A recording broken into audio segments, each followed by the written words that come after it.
I think one of the hardest things about neurodivergence and coupling is, and I see this in couples who decide they're better off as friends, or they decide there's just a different configuration of relationship that they need. I think this is also why so many neurodivergents explore polyamory, realizing that Mm, sometimes you can't get everything that you need mhm. from that person, and that to demand it when they can't or don't want to provide it is Yeah, manipulative, harmful, and abusive. yeah, And so I yeah. think these are the types of conversations that we have to have, that we can't universally expect that everyone can do things the way that we do them Mhm. or the way that we want them. And so if someone is doing the best they can and they're always late, that may mean, okay, you and I need to go separately because this is a really Mhm. important event to me. And Mhm. for my preparedness, I need to be there half an hour early. Yeah, yeah. Um, Sometimes that means maybe you don't go, Mhm. right? Mhm. Sometimes that means I think we have to be better at understanding that maybe we don't get to go together Mhm. in this. And I think that's what's so excruciating about it is we have to be even more flexible than we thought we would, especially if, right, the core tenet of autism is rigidity. Things have to Mm. go the specific way. If Right. I'm asking you to be flexible, that's painful.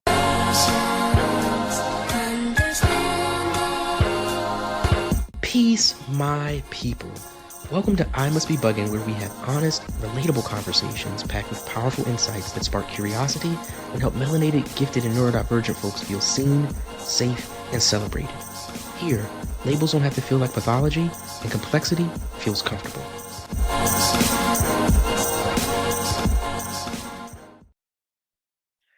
Welcome to the latest episode of I Must Be Buggin'. This is Sheldon Gay, your host. And as I say each and every single time, and I mean it sincerely, so glad that you're here with us today. I am super, super excited for our guest. I'll get to that in a couple of seconds. But as we always do, let's start with a visual description for those it might be helpful for. So again, my name is Sheldon Gay. I use pronouns he and him. Today, I have on my black over-ear headphones. I have on a black hoodie that says NSVE, Drexel University. Shout out to my alma mater in Drexel University NSBE chapter, National Society of Black Engineers. We just won comeback chapter of the year, so congratulations to those folks. I am a 40-year-old man with black man with light brown skin, black curly hair that's faded on the side and the back, mustache with a goatee that's trimmed more than it usually is for those who consistently watch. And behind me is a series of books and personal items that I really love, including a pillow of my design, which says labels don't have to feel like pathology. All right, let's get into the episode. And so let me introduce you to Dr. Bowen Marshall, PhD, who is a licensed psychotherapist, author, and consultant specializing in ADHD, autism, relationships, and trauma. As part of his work, he advocates for a more nuanced understanding of autism and ADHD as identities beyond diagnosis. And so please join me in warmly welcoming Dr. Bowen to the show. Thanks. Yeah, go ahead. I was Sorry. going to say thanks, Sheldon, and you can just call me Bowen. Okay. My pronouns are he, they. I have black hair. I'm half white, half Asian. I'm wearing a blazer that has got gold thread and a little like AI hand of the king. I don't know how I feel about it yet. Um, I am clean shaven. I wish I could grow a beard, but I just look like a muskrat. I'm sitting in a brown chair. Behind me, I've got my diplomas and a crookedly hung picture of the San Francisco bridge, which people let me know. They're like, "Can you fix that?" I'm like, "I actually can't. I actually had to get someone to put it up because I couldn't hang it that straight. So that's as good as it get." And a little thing that says "Love is love." And in the corner, I have a thing that says gallium and yttrium, which someone was, I work with a lot of literal folk, and they're like, "Why do you have gallium and yttrium?" I was like, "Because it's gay." And some paintings that my husband painted, and this lawn goose that once Orthodox Easter is over, I will take down the ears. I don't know if they celebrate the Easter Bunny in Easter Orthodox, but Oh just a man, new outfit. that I I love every bit of that. This is again why I love having these conversations, and certainly why I'm excited to have a conversation with you. And so let me start out with my first question, which is, tell me how you came about doing this work, and what does neurodivergence mean to you? So I fell into it. I did diversity work a lot at universities, specifically the Ohio State University, during my master's program and then during my PhD program and after. And I always wanted to do therapy, but when I first graduated, the field didn't, insurance companies did not pay dependently licensed clinicians. And so it was either Mm, work at a community mental health agency where everyone said you'll burn out, they'll schedule 40 clients a week, you won't make enough to live. I was like, I can't do that. So I was a college administrator, then I did philanthropic consulting. Then during the pandemic, I was kind of lost because we lost a lot of our clients. I decided to move from Chicago back to Columbus for my husband and I to take care of sick family members. They're mm, okay now. Um, but I was on a walk with a friend and we were like, masked up outside. And she said, Bowen, have you kept your counseling license? And I said, yeah. I always thought I would go back to it. I just didn't know when the right time was. And as soon as it came out of my mouth, I said, oh, now's the right time. So, and I wanted to specialize in working with other queer folk and people of color. So I started that practice. And what I found very quickly, because I have a PhD, I'm able to author a lot of gender affirming letters for mm, bottom surgery specifically. And so, and we offered it as a really cool free service to people. So mm, I'm writing a bunch of these letters and pretty quickly I have all of these people coming in who are saying, I feel socially excluded because I'm trans. And at the time, I don't know what the statistic is now, but there's something like a 75% overlap between people who come for treatment, mental health treatment, who are female to male trans and also have autism. mm, And so I'm sitting with them going, yeah, I absolutely believe that you're experiencing social exclusion, but I don't think it's fully because of your gender identity. mm, Oh, mm. it's autism. And I was like, to be a competent practitioner, and I have to be competent, right? Like it's a pride thing. I was Right, like, I need to right. upskill. So I'm like learning about this. And then you learn 80% of people who have autism have ADHD. Mhm, Crap. So mm, then I had to learn about ADHD. And so I feel kind of bad for my first clients because I felt like I was stumbling in the dark. Luckily, I had undiagnosed ADHD. So I had all of these native systems that I wasn't even mhm, naming mhm, that I was already mhm, helping people with, but that's how I got into it because I mm. was like not ready for it. Yeah, yeah. Um, there's so much beauty in what you just shared. Um, i- and before we kind of spin down the rabbit hole a little bit, tell me, what is neurodivergence like? When you think about neurodivergence, what does it mean to you? I mean, neurodivergence is just variations in the human genome, creating different brains and different brain types. And I think it's really important to distinguish between neurotype, right, which is your specific Mhm, out layout of your brain, right? mhm, Neurotypes can have neurokins. So mm, groups of people who have similar neurotypes. So autistics are a neurokin. mhm, ADHDers are a neurokin. Highly intellectual people are a neurokin. I think specifically because of 2013 decoupling autism and ADHD, mm, we've been able to, that was with the publication of the DSM-5, we have people who were diagnosed with ADHD, but not autism, when in the past, they could have only been diagnosed with autism. And mhm, so I think we're mhm, in this particular moment because of diagnosis, and I can go more into the history, but neurodivergence is currently this term being used to describe the experiences of what may be a third of the population.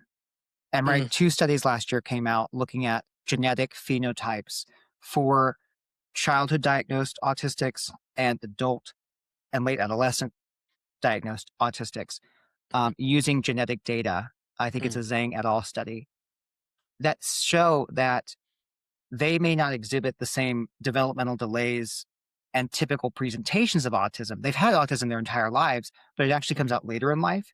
And mhm, that mhm, many autistics, the later you are diagnosed with autism in life, the more likely you are to have comorbid ADHD. mm, mm, So I work almost exclusively with people who were missed, right? Because we have gender discrepancies. Women were not included in studies. Also, estrogen has moderating effects on the expression of autism. So a mm, lot of autistic women will say their autism exploded when they hit menopause. Hmm. that we're trying to capture this different way of thinking and knowing the world that's always been with us, Yeah. but Yeah. we can finally talk about. Yeah. Again, That was rambling. Sorry. this is, like literally could spend, several hours just talking about this piece. And I love, one of the things that I love about your work is, yes, one, it's relatable, but it's also based in data and science, right? And so there's, excuse me, this is not just you kind of like flinging out opinions about things, that, maybe you kind of like tossed on a wall one day and be like, oh, you know what? Let me like share this idea.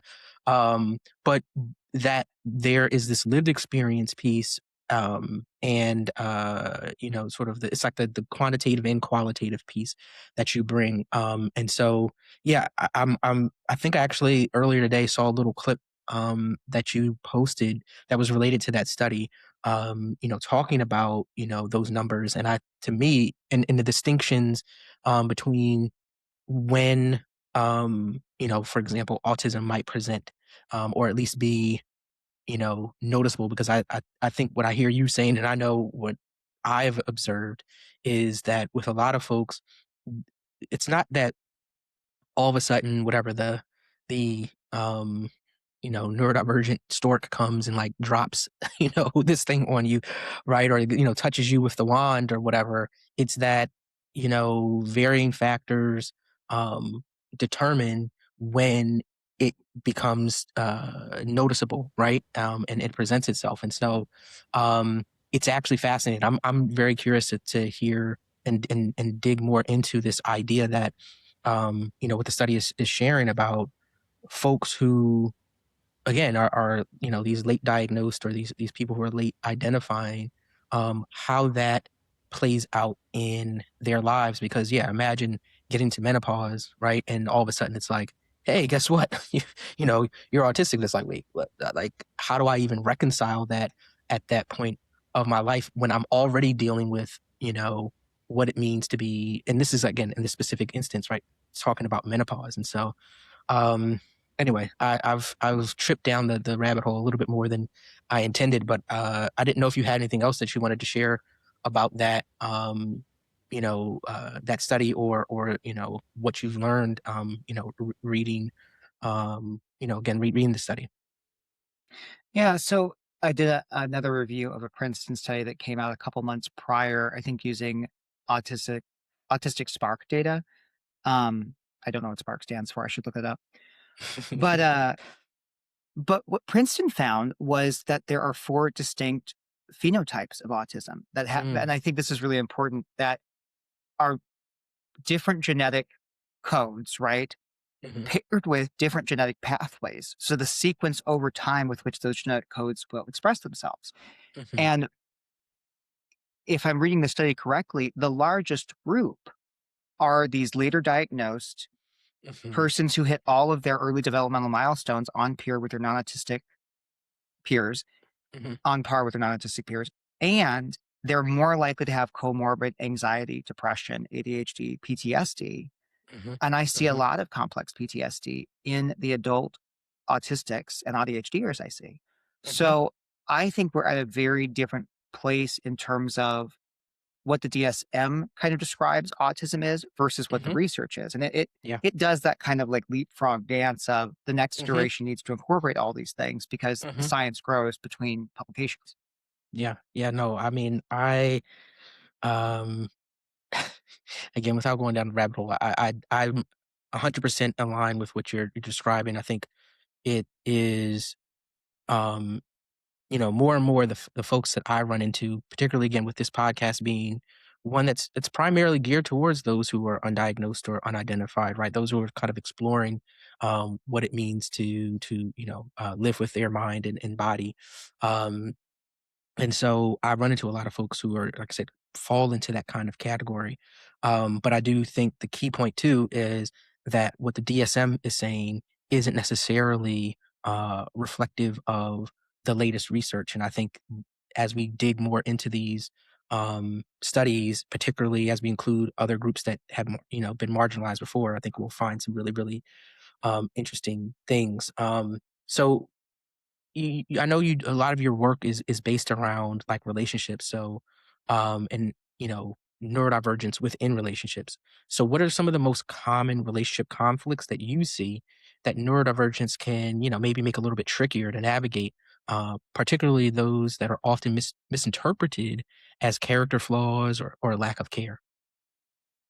I think the biggest one is the overstimulation, understimulation conundrum, Mm, that autism is primarily a disorder of overstimulation, right? Too many neurons, too much sensory input, mhm, an inability to sort and isolate things in a background where there's too much visual stimuli or too much auditory stimuli.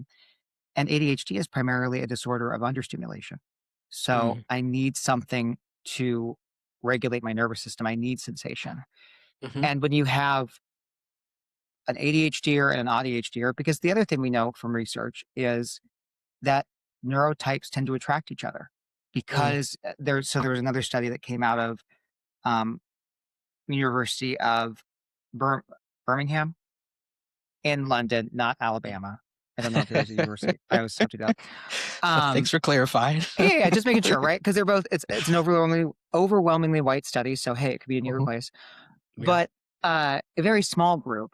But I think it highlights the potential for us actually honoring what autism advocates have been saying forever. The autistic experience has been saying forever, which is autistics don't have deficits in nonverbal communication. They have deficits in understanding neurotypical nonverbal Mhm, communication, just mhm, as mhm, non autistics have difficulty understanding autistic nonverbal mhm, communication, which is that double empathy problem. mhm, And mhm, what I liked about the research is that now, granted, the DSM was created in white Western societies, normed by predominantly white people. mhm, It looks like this research didn't include demographics on the 25 autistic people and 26 non-autistic people. So very small study. mhm, But mhm, they took mhm, over, I think, 256 million data points actually looking at muscle activation when asked to describe or exhibit an emotion or mhm, talk about something that makes them happy while expressing that piece.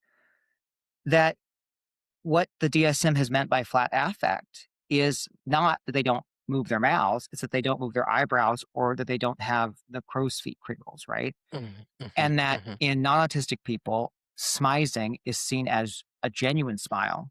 But for autistic people, that's not a condition of genuineness. mhm, mhm, And mhm, I think one of mhm, the pieces that stood out was that autistic people actually see the fluidity of non-autistic people's facial expressions as unnatural and inauthentic yeah. versus, and this wasn't said in the study, but someone on the comments said, "Do you think neurotypical people see autistic expressions as like the uncanny valley, like they jump around too much?" And I just Hmm. thought, right there, we're not talking about a deficit. We're talking about two different neurokins talking in different ways. Mhm, mhm. Yeah, yeah, yeah, I mean, I listen, I think, this is, like, a really, really key insight, right? That I'll talk about, my work helping move the conversation from deficient to different, right? There's just a difference. There's no judgment placed on it.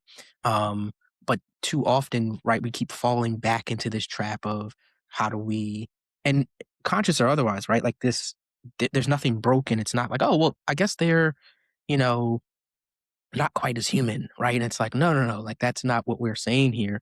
And I think, even kind of with a small thread back to what you were sharing earlier about this, if it's a third of the population, right, that is having this particular experience or at least one proximal to it, right, then that means that as much as people would like to say, okay, there's whatever, like there's two people in the whole world, right, whatever, that's having this experience, and that's just them. We don't have to worry about them. There's a large portion of the population that is having this experience, and it's not, yeah, it's not, like I said, this sort of um completely unheard of experience, completely non-human experience. We definitely need to be focused on understanding it and validating it as a human experience, and trying to understand it in the same way that you might try to understand someone else's, whatever cultural background, their language, their whatever it is. It's not. It's it would be like asking, is Spanish or I don't know, Arabic like better, and it's like it doesn't even make any sense, right? Um, so yeah, I think again digging into these studies, and again the more that it this double empathy, um, the theory or whatever is more widespread, I think again that's when people start to really even be able to reflect on themselves. Like one of the things I'm giving a talk, and very very quickly, like one of the things that I um am planning on sharing is this example of like, and people have done similar comparisons, but like you know Google Maps, right? Like Google Maps, you use Google Maps, it'll kind of get you there, right? Um, Now Waze, it'll get you there, but you sometimes will find yourself on a literal divergent path, right? And it's not again as if personally, I prefer Waze, and that maybe that says something about me, but I would say that again, it's not as if there's a question of will you get to your destination? Is it functional? It's just which experience do you have, and kind of going from there. And I hopefully that makes sense. I don't know if you um, had anything you wanted to add or correct about what I've been sharing. No, I just wanted to give a shout out to S.J. Martin's an author on Substack, who wrote a piece, "If 1 in 3 brains are divergent, what is normal?" Hmm. And Hmm. uh, they're the one that actually cued me into just how prevalent this was. And one of the quotes that particularly struck out to me was, um, we had a quick conversation, agreed to find a talk in more detail. Then I shared my final thoughts at the time because they were disclosing that they're neurodivergent. Everyone has a different mind anyway. Nobody is the same. So it's not a big deal. I just wanted you to know. Hmm. And I think this is her sister. And she responded without taking a breath. That's like saying all lives matter. Hmm. Hmm. Hmm. And I just thought, right, because what we're also talking about, so you asked the question about couples, Hmm. is it is an identity, but also to exist in a neurotypical world, autistic ADHD and ADHD brains have to make workarounds because the world's not designed for us. Yeah. Yeah. So when we Yeah. Yeah. talk about needing accommodations, or needing support, it's to allow us to exist in a world that's not designed for us. Yeah. Yeah. And so when we get back to that understimulation, overstimulation problem, when you are in autistic burnout because you come home from a long day at work and you don't know that you need time to transition, you've always been told, no, just keep going. And you Hmm. come in and you had a hard day at work, your boss got onto you, you were driving home, someone cut you off, you almost got ran off the road, you get in there, your kids say something, and as opposed to you having any capacity to meet them with grace or love, or you just go, shut up.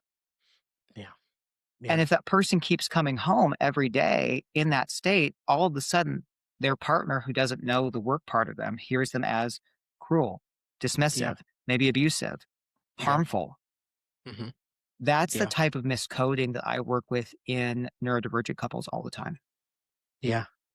I thank you for kind of recentering this marginalized experience, right? Because I think I absolutely agree that it's critical to, yes, to say, right, everybody, it's all human experience, but there's clearly a group of us, right, that have a different experience, a marginalized experience where it adds an additional load, and that plays out in relationships because, yeah, like again, if you are someone who is carrying that weight all day, consciously or otherwise, when you come home and just need a little bit of breath, um, that may seem like, oh, this person doesn't want to interact with me, or they're being cold towards me, and it's really just like I literally just need time to just regulate my system, and it's not a reflection of how I feel in this relationship or how I feel about this person um at all. And so yeah, again, this is why your work is so critical, is to helping people to kind of um s- sorry, there was like some loud noise here. um uh yeah, it's important for that to be brought up, because then it allows people to excuse me, have conversations where both parties, or if you're poly, right, like all parties are on the same page as it relates to addressing the issue, as opposed to feeling like there's there's a combatant type of scenario there. Um, you know, to that end, let me ask you, we've talked a little bit about like why people are late diagnosed, and we can kind of come back to that and tie that in, but I want to ask about what patterns, common challenges, like again, as we've talked already about being constantly misunderstood, should one pay attention to that might point to neurodivergence impacting their relationships? Again, whether those are like self-reflective or, as one looks outward. Yeah, I think if you genuinely want to do things for your partner and find that you can't, that's not that you don't care about them. That's not that you're a jerk. That is that there's something going on with your ability to switch tasks and attend to things. Hmm. One of the biggest things I see for ADHDers and ADHDers is the potential gap, missed Mm, potential. There are all these things that you could have done if you could have just organized yourself better, right? I mhm, could have made it to mhm, my kid's game if I had just managed to get off work. mhm, It's when there is a burning desire truly for the person to be able to do things like remember to take out the trash, but they just can't. mhm. So often, what the partner who's not struggling with the same issues will see is the gap in what's happening. And then they're going to think, your brain works the way that my brain works. So Right, let me unpack how I do this. It's right. so simple, right? And then they Mhm, get like, why isn't it simple? And then they mhm, keep repeating it. And all of a sudden, what was supposed to be a helpful suggestion becomes condescension. mhm, mhm, mhm, mhm, And again, to tie back to that uh, autistic ADHD piece, so you have someone who's emotionally dysregulated, right? Because they're mhm, overwhelmed, they're autistic. mhm, You have the ADHDer who might have rejection sensitive dysphoria and learned because they interrupted people, because people didn't like them, because they talked too much, because they were hyperactive. mhm. They've learned to really cue into how you're feeling and take in any feeling that you're expressing as a reflection on them. Yeah, So they're not able to see that that's something that's about work. They're seeing it as, oh, I'm unsafe. Oh, I must have done something because I always used to do things that made people mad at me.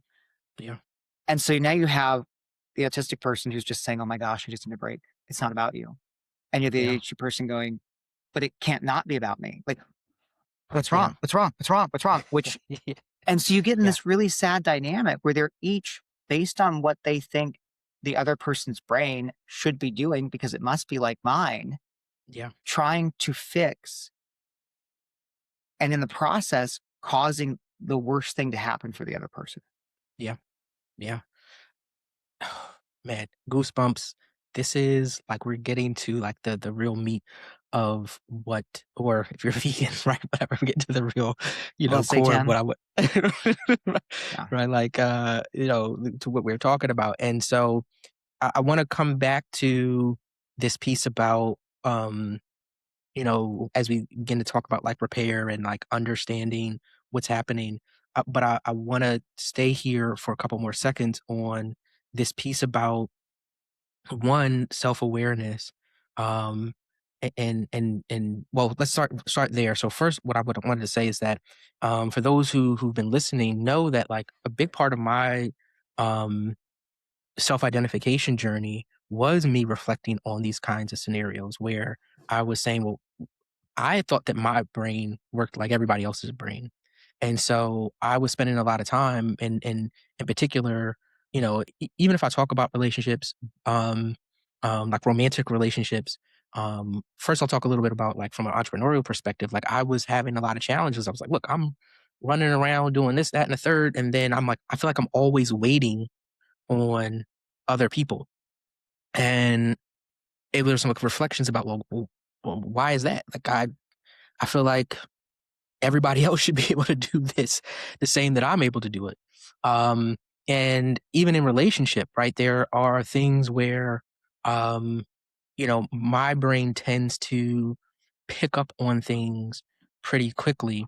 And so, I know there was some awkwardness in not realizing why someone else wasn't able to pick it up. But I would also say there honestly were times when picking up on it very quickly also caused challenges for me because people like, would get upset with me, like as if I was trying to show them up or, or that it became a reflection for them upon like, oh, well, that took me a lot to figure out. He figured it out in 2 seconds. And again, this self-awareness piece of realizing my brain can sometimes, like I said, move pretty quickly. The lesson for me was, okay, one, accepting that this is true, but two, also then being able to reflect out and say, if someone feels that way, that's not anything I need to take personally. That's not my stuff. I can have some compassion in this space to say, hmm, that must have brought up some like guilt or some shame in this person. How do I just honor what that is as opposed to, react in a, hey, that's your problem kind of, energy. And so that's one of for me, as we're talking through this, right? Like as we're thinking about, again, the power of your work and others that are helping people to recognize themselves and recognize the specific ways in which, um, our individual neurotype may be impacting us in relationships. It just can transform things because all of a sudden, as you said, it you have the opportunity to see, oh wait, that's not a signal that this relationship is flawed or broken or, you know, uh, irreparable, whatever. It's a sign that we have different ways of, like a fundamental different way of approaching things. Um, and we should talk about them. We should explore that together so that I can better understand you. You can better understand me. And then again, we can come together to find a path forward. Um, so yeah, I just wanted to kind of just like bang the drum on that a bit more. I thought that was just, like I said, um, a really important point. I didn't know if you wanted to say anything else about that piece or some of the other things that you were sharing. I'll just say, the common phrase is don't make a mountain out of a molehill. Hmm. In neurodivergent couples therapy, it's don't make a molehill out of a mountain. Hmm. Hmm. Hmm. You do not know how large the thing is that Hmm. your neurodivergent partner is struggling with. Hmm. So that Hmm. idea of I came to something quickly, that Hmm. actually feels really dismissive and insulting when I've been struggling with something. So I used to be really scared of strength training, being gay, being queer, being afraid of being hurt, being femme, so much gym shame. And my Hmm. husband would Hmm. just be like, "Oh, just go to the gym and do this. Look at it. It's easy." And he would go and do it. And he was making a molehill out of my mountain. Like I Hmm. needed someone to take it seriously with me to help me Hmm. climb and figure out what was it that was holding me back. Hmm. And Hmm. what it came back to was being a smart kid, I was always taught that failure was the worst thing that you could do. And so I Hmm. was talking with one of my friends who's a personal trainer. I said, I can't do the sets. Like I feel like a failure. And he goes, "Oh, and that's the point. Like Hmm. your muscles have to fail to get stronger. Hmm. So it's actually Hmm. a good thing." Hmm. Hmm. And people who've exercised Mind their blowing. entire lives know that, but I didn't know that. And it Hmm. unlocked Hmm. something. As soon as I Hmm. realized that, oh, actually, I'm getting more out of this and I'm doing exactly the thing I'm supposed to do by failing, Yeah. it took away the shame I was having that I couldn't do the set that they were doing, which was Yeah. keeping me from getting stronger because I kept Yeah. just not doing it. Right. Right. So No, thank you. Thank you so much for sharing that phrasing, but also sharing that example. Again, I think this is like truly, truly powerful because, yeah, some of the worst relationship, the things that can damage relationships most are dismissiveness and like condescension, right?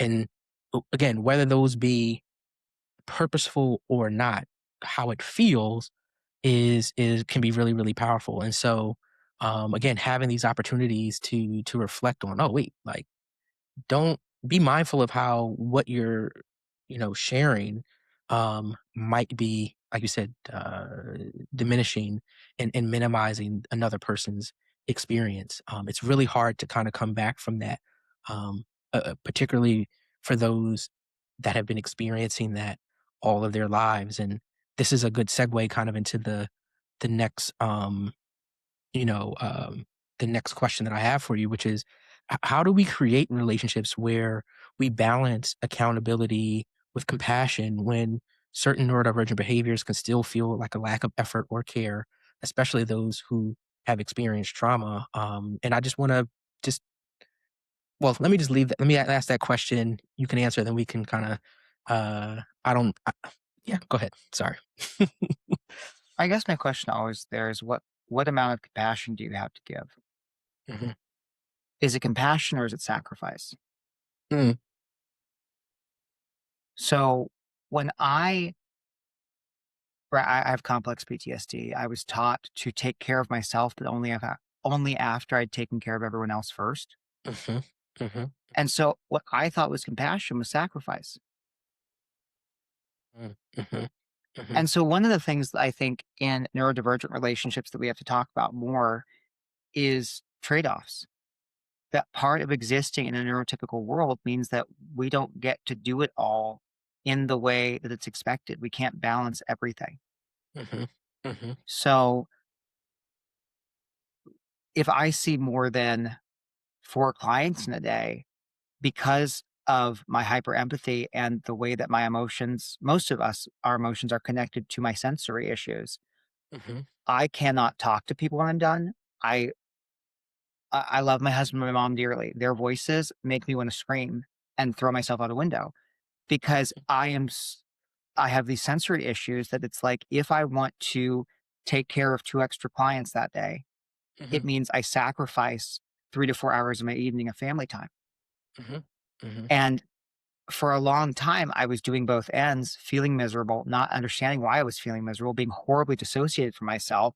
You know, mhm, I as soon as I get off work, back when I drank, I would like shoot a whiskey drink, and that would be enough. And I kept going like, I feel like the only way I should be able to detox shouldn't be this right, bullet rye. But right. I also don't know what to do because I feel like I have to work and I also feel like I need to cook dinner and be present.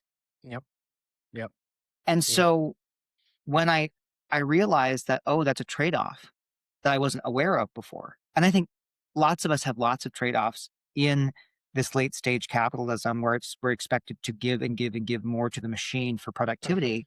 mhm, mhm, That's what I would say about compassion is we need to talk about trade-offs before we talk about compassion for others. We need to talk about self-compassion a lot of the time yeah, for yeah, those of us who were taught to be caregivers first before we talk about other compassion. yeah. I mean, and this is great because this is kind of what I was like. Uh, there's a kind of a couple of good nuggets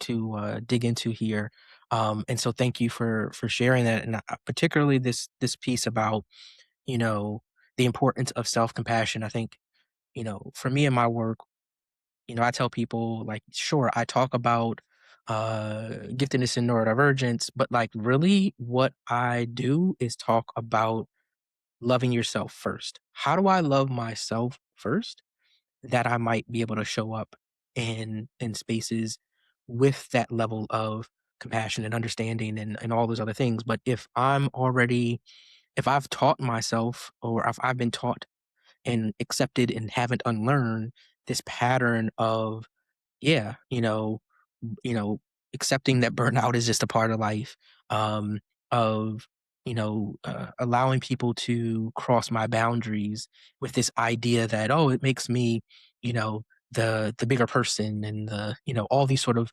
positive reinforcements of things that after we've done this good thing, we feel so bad. How do we reconcile that, right? Um, and so again, starting with how can I reflect on how I'm showing up for myself first and foremost.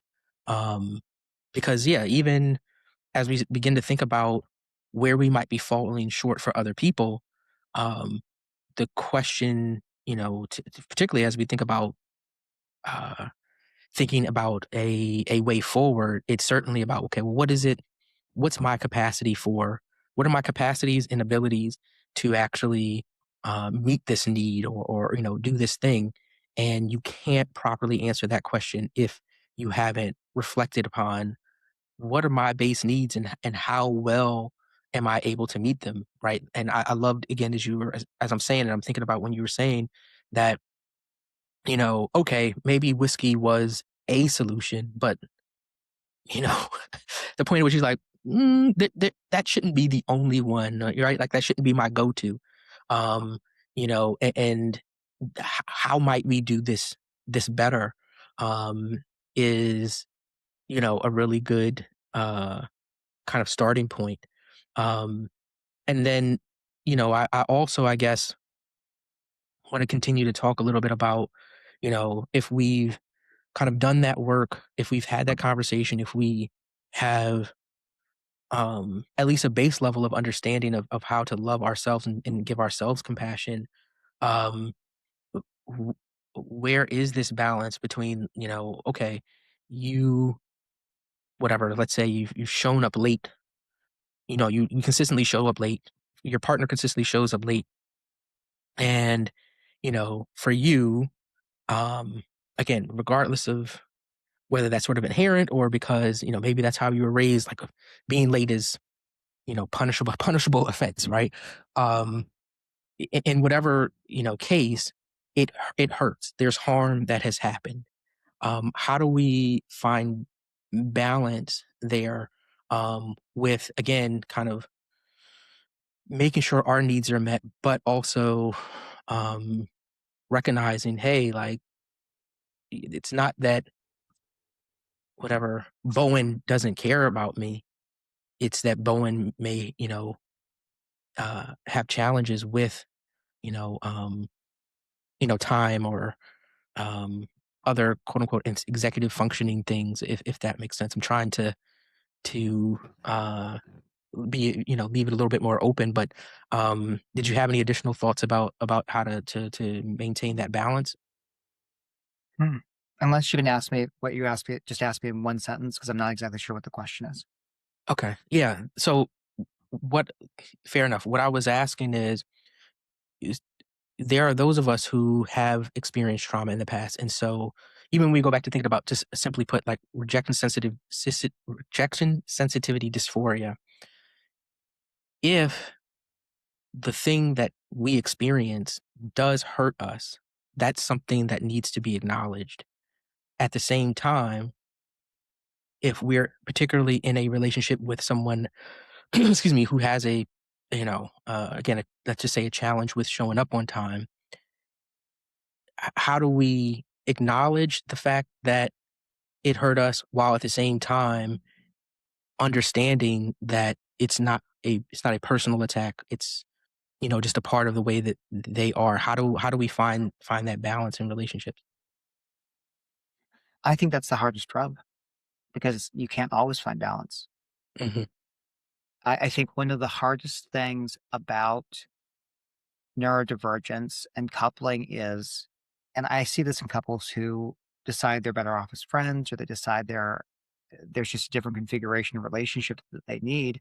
I think this is also why so many neurodivergents explore polyamory, realizing that mm, sometimes you can't get everything that you need mhm, from that person and that to demand it when they can't or don't want to provide it is yeah, manipulative, harmful, and abusive. yeah, And so I yeah, think these are the types of conversations that we have to have, that we can't universally expect that everyone can do things the way that we do them mhm, or the way that we want them. And so if someone is doing the best they can and they're always late, that may mean, okay, you and I need to go separately because this is a really mhm, important event to me. And mhm, for my preparedness, I need to be there half an hour early. yeah, yeah, Um, Sometimes that means maybe you don't go, mhm, right? mhm, Sometimes that means I think we have to be better at understanding that maybe we don't get to go together mhm, in this. And I think that's what's so excruciating about it is we have to be even more flexible than we thought we would, especially if, right, the core tenet of autism is rigidity. Things have to mm, go this specific way. If right, I'm asking you to be flexible, that's painful. yeah, yeah. No, that yeah, thank you, because that's two key things about what you shared is really what I was trying to get at, which is, yeah, there may be times where you say, "Yeah, we gotta go separately."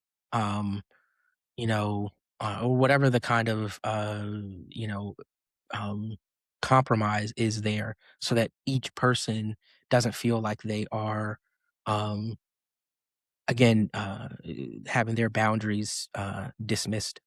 And then as well, this piece about, um, yeah, not going forward together, but also, like I said, recognize, okay, these are my needs. I'm going to be responsible for taking care of them, and how do I, um, yeah, just honor that here in this space. And so, let's shift a little bit, and I want to ask you, kind of what's the most surprising thing you've learned while doing this work? That I have ADHD, that my biological father is autistic, and that I'm non-binary. Hmm. Hmm. So I should have realized this, right? My dissertation was on the experiences of LGBTQ professionals doing advocacy work and the co-development of their personal LGBTQ identities. And I kind of thought that like if you're bringing it for the queers, you were like mega queer in your personal life, and then it just like spilled over, and you're like, oh, let me Mm, let me build a job around this. That's not mhm, how it works at all. You mm, find that you care about people and you start helping people, and of course, right, especially in the queer community with so many letters, I, as a gay non-binary person, don't know what it's like to be a woman, don't know what it's like to be a lesbian, right? Like, but what happens, and this is the James Cleary, like atomic habits, that we mhm, don't have identities that we then start doing things around. We do things and habits produce identities. So mm, I wrote long before I was a writer. mhm, I didn't say mhm, I'm a writer and then I started writing. That's just not how it mhm, works. mhm, And mhm. so sitting with people, realizing that they're having these experiences, going, wait a second, I have that experience. Wait a second. Oh, Yeah. it was me the whole time. Crap. It's probably the Mm, most surprising thing. yeah. Every time it's surprising. I'm I love that, in that there, um I one of the things I, say a lot is talking about, like, being curious, right? Even experts should show up with curiosity, and I share that because there are always kind of these, like, meta ways in which we can reflect upon ourselves and realize, "Oh, wait, like, for however long, I've been operating as if kind of this is the pattern." And then one day you wake up and either you realize that, there was another layer there that you didn't realize was going on, or that you see your perspective on how you were operating in a different way, and it can completely change your life. Like I said, a few years ago, me figuring out, "Oh, this is how my brain worked," has literally changed my life. It's improved my relationships, it's improved my relationship first and foremost with myself, and my ability to tell people and share with people who I am, unapologetically, but with certainly with clarity, right? Um, I think that's just such a beautiful thing, right? And so, yeah, I'm glad that you've found that path, and that I'm always a big fan of, like, surprise and wonder. So I'm glad that that is something that you have. Uh, we talked also a little bit about this, but are there any other ways in which you wanted to um, speak to how this work and how these relationship dynamics can be different for those from marginalized communities? Yeah, as they kind of, like, juggle all the things that we've talked about so far. The descriptions weren't built for us. So, right, I like social media and I like the algorithms actually because they use preconscious attention to try and snag things that we're not even consciously aware of. Mm, That's one of the reasons why I think there's such a proliferation in diagnosis. That and the ugly laws, right? The ugly laws mm, were things in the United States that existed, municipal laws that actually criminalized disability. So if you were mm, visibly autistic or ADHD talking to yourself, they could jail you, institutionalize you, and sterilize you against your will. mm, So masking is literally trying to mm, avoid being swept up by mhm. the mental health apparatus, right? That's one of the reasons we're seeing this explosion, right? Yeah. Um, sorry, what's the question? I lost it. No, I was just asking, are there other ways in which this navigating these spaces is different for people from marginalized communities? So one of the things that I come back to again and again, I don't have the numbers, is that if you are a black boy and you exhibit signs of ADHD, you're much more likely to get an oppositional defiant disorder diagnosis. And they're much more likely, as opposed to offering you ADHD medicines, putting you on antipsychotics, Mm, mood mhm. stabilizers, right? So a much more arguably powerful class of drugs in very young minds that disrupt neural connections, right? What you needed Yeah. was more dopamine so you could actually focus. What you're getting is maybe something that serves as a tranquilizer, right? You lose Mhm, interest in mhm, things. mhm. And so I think that to tell people of color, to tell immigrants, to tell non-white people just to trust the system. When have these Mhm. systems ever been built for us? Like I've been having Yeah. so many conversations with Right. white folk who are just this guy stopped me, tried to sell me art in an alley. It was okay art. I maybe would have bought it. But what he said was, I'm an old hippie. I can say whatever I want. Except now things are, a little more dangerous. I said, oh, you mean because of the fascism? And he goes, yeah. I said, welcome to the party. This has been our entire lives. Right. And he just looked at me and I was like, what do you want me to say? Like, I walk Right. around in this skin every day, right? Like, Right. and people don't even care what my specific ethnicity is. They will just project, oh, you're Mhm. Latino. Oh, you're Filipino. Oh, Yeah. and I have to then, because if it's Yeah. important for them to name, they've got a preconceived category of what that means to them. So Yeah. already I know I'm not being treated as an individual. I'm being treated as a script. Yeah. Yeah. And I Yeah. think that, people who've had a lot of trauma, women especially, autistic women, get maligned as borderline personality disorder. And I want to say, I do not think that, I think something like 90% of people who are diagnosed with borderline personality disorder have trauma, specifically sexual trauma. So Mm, I don't think that people with borderline personality disorder are intentionally manipulative or that they're intentionally hurtful, but sometimes they mhm, develop patterns that are hurtful to people out of their hurt, right? Hurt people hurt mm, people. mhm, And again, that diagnosis, I'm always very careful with it. For me, it's a last thing to diagnose mhm, because it follows you. mhm, I was in mhm, a seminar once where they said, if you don't specialize, if you don't have this particular training for borderline personality disorder and someone tells you, deny them service. And it was an organization I worked for. I soon left that place because they were like, you will get sued and we will not, because it's outside your scope of expertise. So they get denied care when they've been horribly traumatized and arguably they should be getting the most care. mhm. So I think that we have to be honest that certain identities, especially racial, ethnic, gender, and queerness make it much harder for us to see ourselves in these diagnoses Yeah. Yeah. and to be treated appropriately for them. Yeah. Thank you for saying that and even sharing that anecdote because yeah, I think, I didn't explicitly ask and we were talking about this a little bit before, but one of the questions I had was around why you think so many people are late diagnosed. And I'll just say very quickly that one of those challenges that I've seen, in the Black community I'll speak for, right, is, or speak to at least, right, is that um, we spend so much of our lives surviving, so much other stuff. Like there's so much other stuff that it can be hard for a person, a parent, or whomever to accept this label that then feels like another boulder to carry around.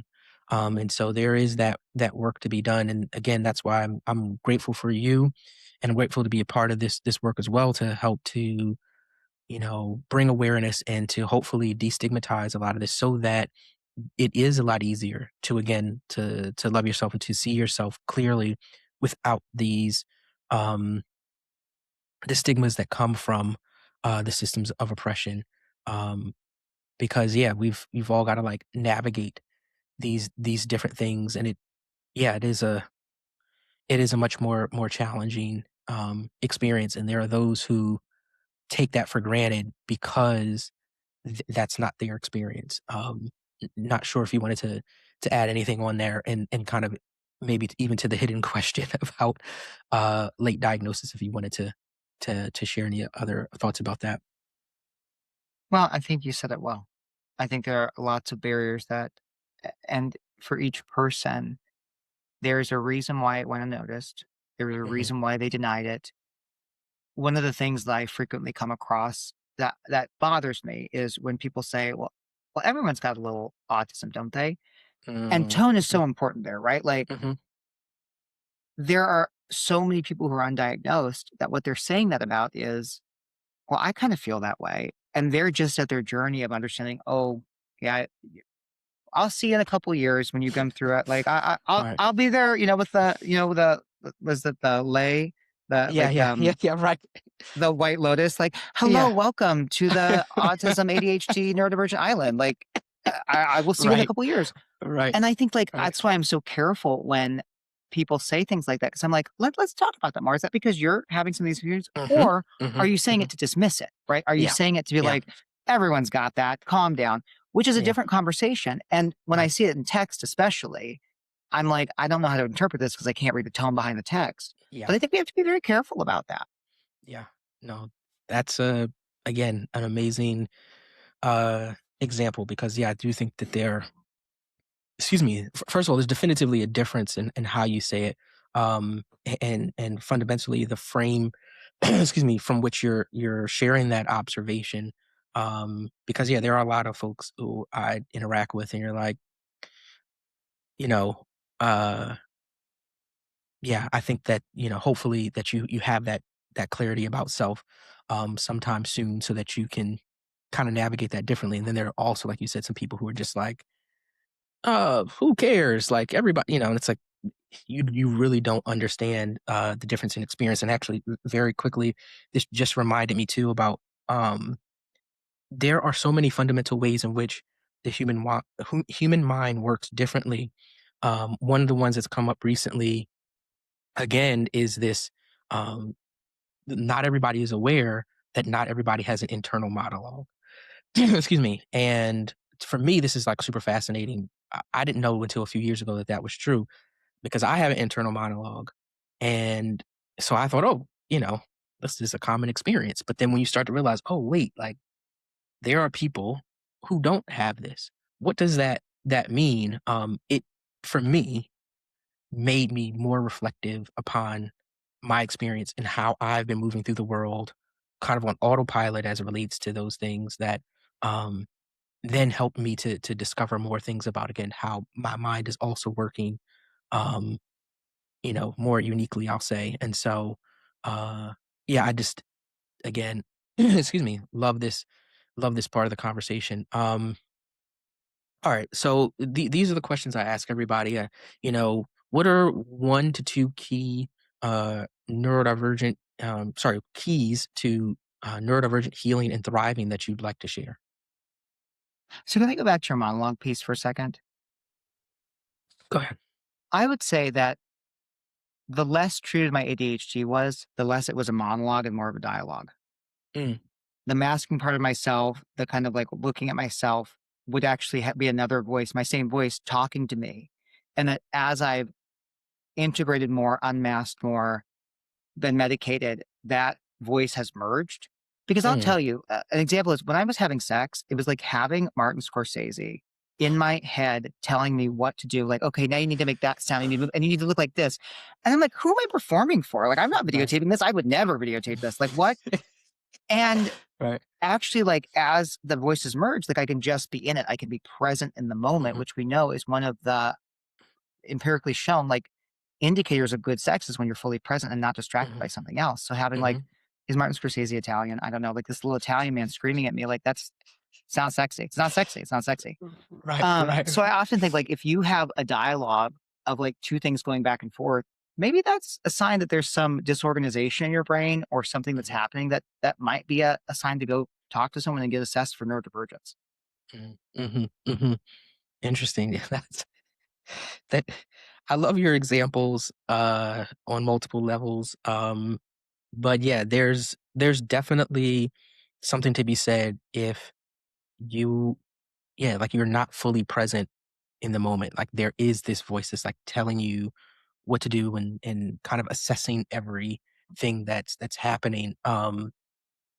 That typically means that you yeah, like you say, you're trying to perform and then you have to again, then ask, performing for who and why and to what end? And those are all the fun questions that come, and hopefully people push through to get the answers because yeah, it can be challenging. I say fun, but for those who have done the work, you know that is it's not always fun to figure out. Oh wait, like this comes from whatever traumatic experience or like again having to just assess oneself. So um thank you for bringing that back. Um, and so, yeah, then I'll just, ask again, like, are there, 1 to 2 other, 1 to 2 keys, I'm sorry, to neurodivergent healing and thriving that you'd like to share? Well, I think something you started at the beginning of this episode with, which was not not not a deficit, but different. Mhm, That when you can start to name it and own it, you start to understand the ways in which your brain works differently, and you can actually mhm, program to it. You can mhm, find things that work for you as opposed to trying to fit your brain into things that don't work for you. mhm, I think mhm. that's one of the most powerful healing and restorative parts of the work I get to do. Yeah. Yeah, I mean, I don't even have to add, pretty much anything to that. It's exactly it. It's that power of understanding, you know, and understanding, accepting, and loving yourself. Are there 1 or 2 things that you wish the world knew or built more capacity for?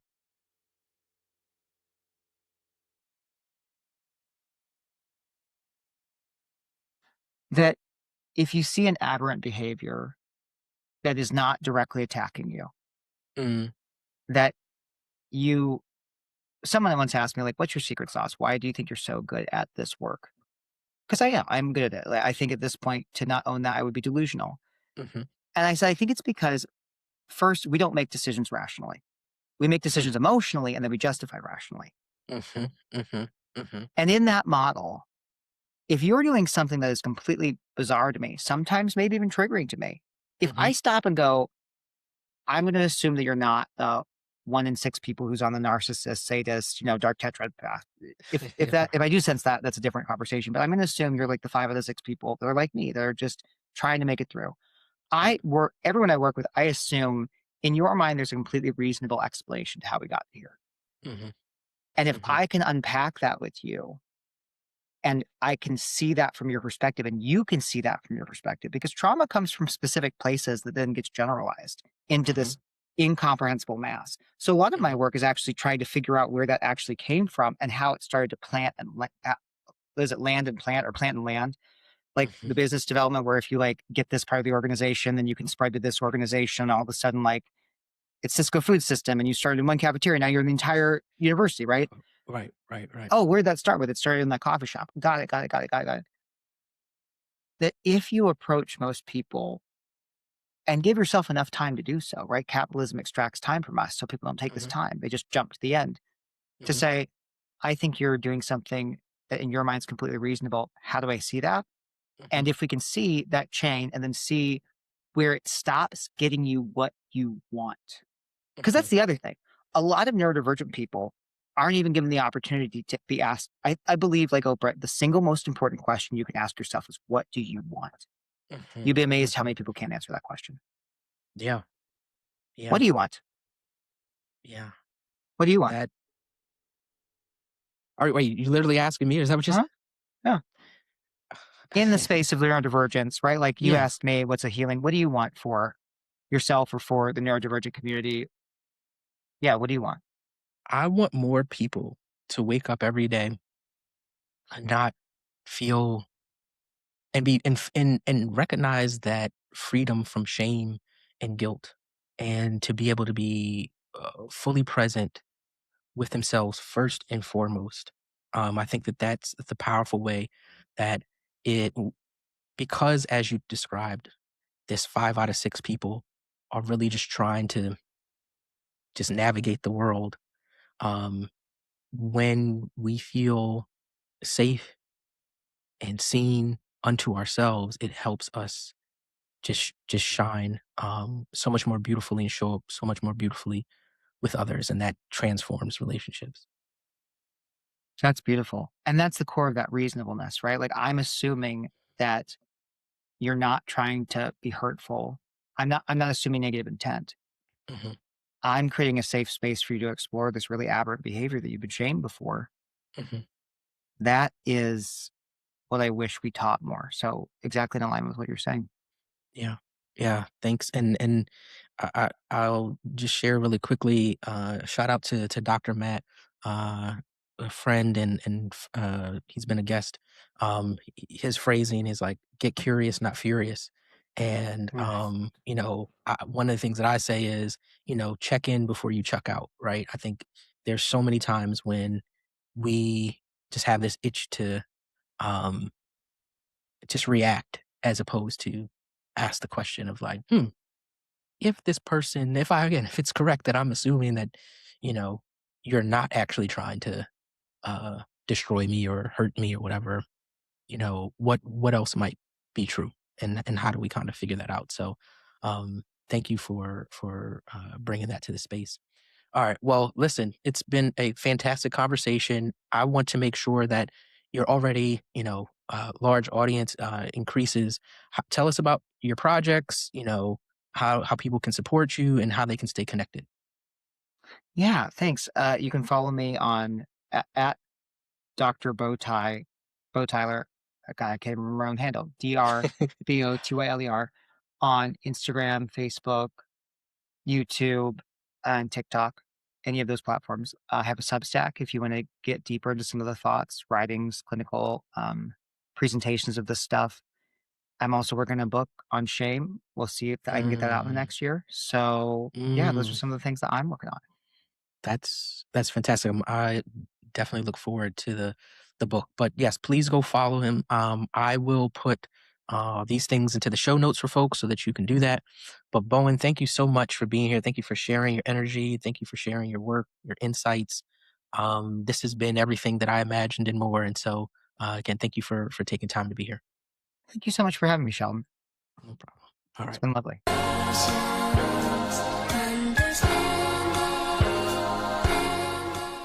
Thank you for joining me on another episode of I Must Be Buggin'.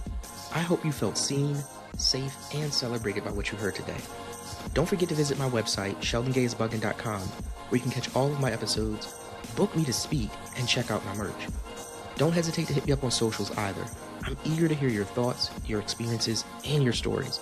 Remember, this podcast is all about sharing humanized narratives about who we are and how we contribute to the beautiful and necessary diversity of humanity. This is our place to unmask and just be. And if you've enjoyed today's episode, please share it with a friend, leave a review, and subscribe. It helps our people find community. So until next time, stay up and enjoy who you were meant to be. Ashe.